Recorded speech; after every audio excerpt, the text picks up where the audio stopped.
Hi, in this video I want to talk about Book 1 of this work, Boethius Consolation of Philosophy.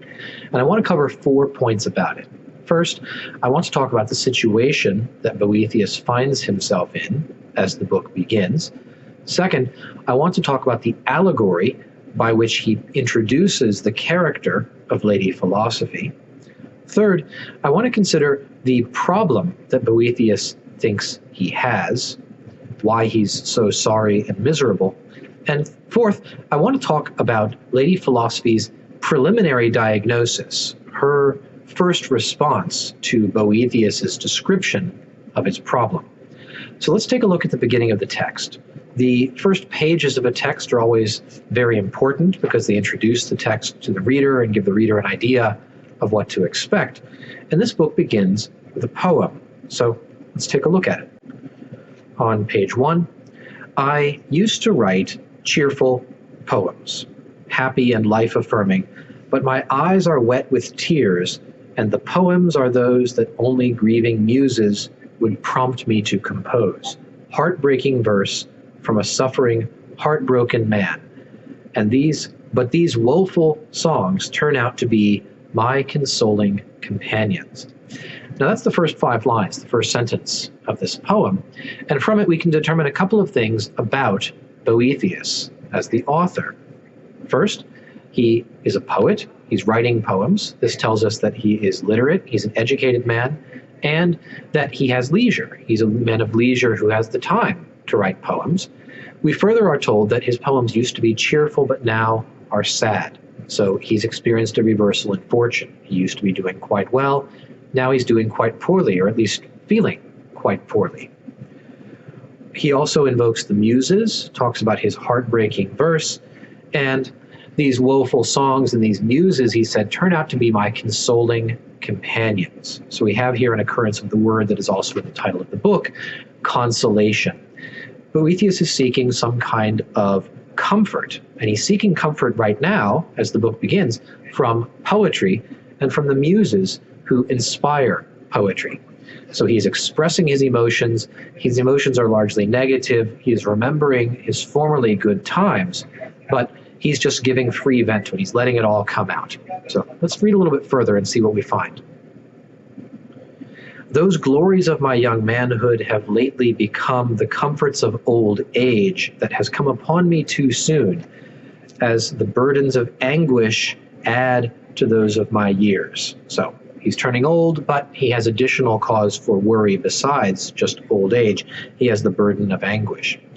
My hair is prematurely gray, and my skin hangs loose on a poor, precarious frame. To the young, death is a threat to their pleasures. But now that I am worn down and out, and it offers at last a remission of all my pains, it is cruel, paying no heed to my imploring cries, and will not deign to close my weeping eyes. So what have we here? Boethius is wishing for death. For the young, death is a threat because they look forward to a life of pleasure. For me, he says, I look forward only to a life of pain. I wish I could die, but now death won't come for me. So Boethius is in here a very dark place. Things are looking very gloomy for him in this poem that he is articulating. Continuing. In my salad days, that is in my youth, when I was flourishing, I was rich, and whimsical fortune smiled for a little while, but then she turned away, that faithless face of hers, and my bitter life drags out its long, unwanted days. My fair-weather friends admired me, paid compliments, and envied my luck, but now they see how my foothold was always uncertain. So we have here more of the same. Things are terrible. I'm giving vent to my emotions about how upset and sad and miserable I am about things being terrible. He also mentions fortune, someone about whom we'll hear more later. Fortune used to reward me with great goods, and now fortune has taken away all that I have. My friends were fair weather friends. They weren't truly loyal to me. They abandoned me. They now see how precarious my hold on the good life was. So this is the initial poem that sets up what happens next in the poem. And what happens next is the appearance of this new figure, Lady Philosophy. Let's continue and take a look at how Boethius presents her. I was writing this in silence, broken only by the scratchings of my quill, as I recorded these gloomy thoughts and tried to impose upon them a certain form that in itself is curiously anodyne, meaning harmless, when there was a presence of which I gradually became aware, looming over my head, the figure of a woman whose look filled me with awe. So he's writing, he pauses in writing, and he becomes aware that there's a woman standing next to him. He's filled with awe. Pay special attention to the details of the description that comes next, because each detail in this description is symbolic of some fact about Lady Philosophy as a character, and also about the practice and discipline of philosophy generally. Let's read. Her burning gaze was indescribably penetrating, unlike that of anyone I have ever met. Okay, let's pause there. Lady Philosophy has a penetrating gaze. Now, a penetrating gaze is a gaze that can see into a person, that can uncover hidden secrets. So Boethius initially has this feeling of being exposed. Lady Philosophy is looking at him, and she sees the truth about him, and he knows it. So this is something unique, something that is important for what comes next. Continuing. And while her complexion was as fresh and glowing as that of a girl, I realized that she was ancient, and that nobody would mistake her for a creature of our time. What is he telling us here? She is both girlish and ancient. She has a clear complexion. She seems to not have a sort of haggard, careworn look to her, but she's also indescribably ancient in a way that suggests that she's tremendously wise. There seems to be a balance here between being youthful and fresh and relevant, and also being ageless, timeless, and representative of some ageless wisdom. This is another characteristic of philosophy as a practice. It was impossible to estimate her height, for she seemed at first to be of ordinary measure, but then, without seeming to change, she appeared to be extraordinarily tall, and so that her head all but touched the heavens. I was certain that if she had a mind to stretch her neck just a little, her face would penetrate the skies, where it would be utterly lost to human view. So we have this paradox about her height. She is simultaneously normal height and vastly, impossibly tall, reaching all the way to the heavens. This should indicate to us that this is not a normal physical woman present in Boethius's prison cell, but rather the manifestation of some force, in this case, philosophy, a kind of goddess-like figure come to visit him. So what are we told about her height? She's normal human height, and yet at the same time, undergoing no change, she also seems to reach up to the heavens to dwell among the clouds.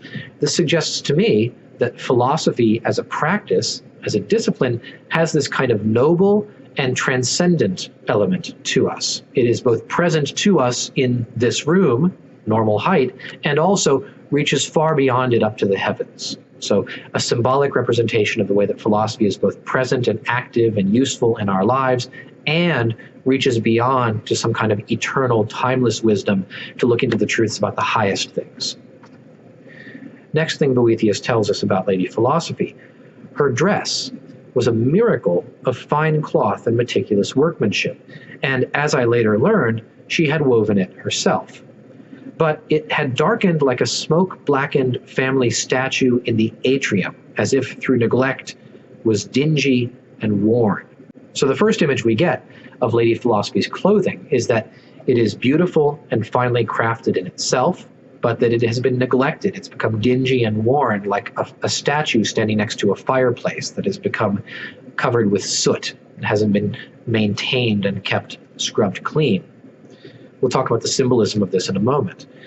Then he says, I could see worked into the bottom border the letters, Greek letters pi for practice and slightly higher theta for theory, with steps that were marked between them to form a ladder by which one might climb from the lower to the upper.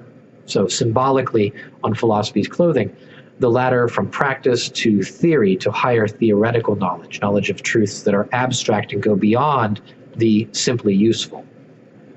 Some ruffians had done violence to her elegant dress, and clearly bits of fabric had been torn away. In her right hand, she held a few books, and in her left hand, she carried a scepter. So, final detail about her clothing. It's not just beautiful in itself, but neglected. It's also been abused or torn. Somebody has torn off pieces of her dress, small scraps of fabric, but they haven't done violence to her person. She herself is unharmed. We're going to find out in a few pages that the people who have done this to her beautiful clothing and spoiled it are themselves philosophers, squabbling schools of rival philosophers, contending for the person of Lady Philosophy, for possession of the truth that she carries, that she represents. We're also told here that she holds books and a scepter, symbolic perhaps of wisdom and power or kingship. She's taking on a kind of royal or queenly aspect now. The next detail. As she noticed the muses of poetry surrounding my bed, helping me find words to express my grief. Remember what he was doing just before, writing this sad poetry, just saying, I want to die, life is terrible. Her expression changed to one of anger, and with her eyes blazing, she demanded, who let these chorus girls in here to approach a sick man's bedside? They have no cures for what ails him. Indeed, what they offer will only make his condition worse. What we want is the fruits of reason, while all they have is the useless thorns of intemperate passion. If he listens to their nonsense, he will accustom himself to depression instead of trying to find a cure. So, a couple of details. Lady Philosophy sees the muses. She's angry at them. She insults them. She calls them chorus girls, prostitutes, shameless hussies, another translation reads. And she demands that they leave. She demands that they leave because they're not helping Boethius to recover from his spiritual sickness. Instead, they're making his condition worse. If he indulges in the kind of self-pity that he's been doing through writing this poetry, he's never going to get any better. So Lady Philosophy sends away the muses. Symbolically speaking, this is the power of reason and of philosophy sending away or turning Boethius away from this expression of emotion that he's been indulging in writing his poetry. What he needs is clear thinking about himself and about the world and about his situation. What he does not need is the practice of writing these self-pitying, maudlin verses, giving expression to his grief, saying he wants to die, lamenting his terrible fate. That's not helping things. What will help is what Lady Philosophy can give him, which is philosophical self-knowledge and understanding of the way the universe is ordered. Last details. And then, addressing them directly, she spoke with even more animus. If your dangerous foolishness were distracting some mere boor, as it generally does, I should not object so strenuously. That would have nothing to do with me, with philosophy. But this is an educated man, a student of Parmenides, Zeno, and Plato. You are like the sirens, and your blandishments will lead only to his destruction. Begone, and leave him to my muses to care for him and to heal him. So here, Lady Philosophy commands the muses to depart. She compares them to the sirens, who are threatened to lead Odysseus and his ships to ruin. And she notes that Boethius, the man that they are entertaining, is himself a philosopher, and he's properly belongs under her care and guidance, and so she is going to take over. My muses blush, says Boethius. They blushed, hung their heads in shame, and withdrew from the room while my eyes filled with tears at the departure of my companions. What's happening here? Boethius doesn't want to stop writing poetry. He doesn't want to leave his emotional cesspit of self-pity and turn towards philosophy. He'd rather hold on to that emotional satisfaction.